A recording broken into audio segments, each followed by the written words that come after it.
All right, tonight, investigators, they're looking into why an undocumented immigrant had an assault rifle and this large stash of drugs inside an emergency family shelter. NBC 10's Malcolm Johnson joining us live from Revere with more on who federal investigators say is behind the gun and drug charges. Malcolm. Well, investigators say the suspect illegally entered the country last year, JC, but they don't know where or when. And they say that he'd been staying here at this hotel turned emergency shelter, allegedly with guns and over 200 grams of drugs in his possession.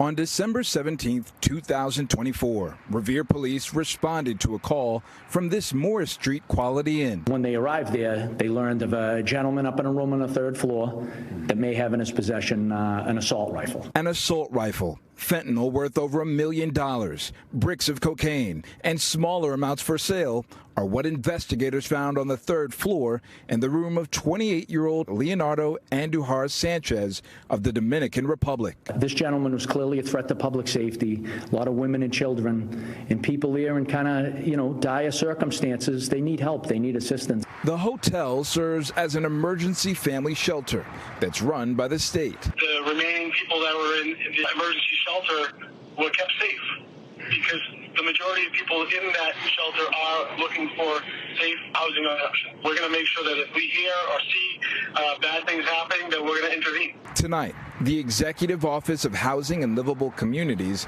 says there is zero tolerance for criminal activity in EA shelters.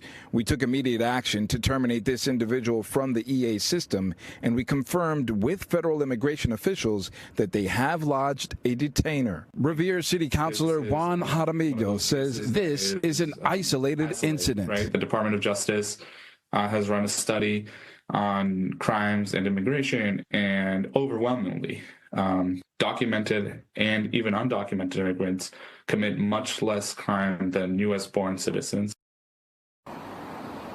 And Monica, within the last hour, I spoke with State Representative Jessica Ann Giannino. She says, in part, quote, "It's clear that the federal immigration crisis is contributing to significant safety risks in our communities. Local and state authorities can only do so much. It's time for federal officials to take responsibility and address this issue before more lives are put in danger." We are live tonight, reporting in Revere. I'm Malcolm Johnson, NBC 10 Boston.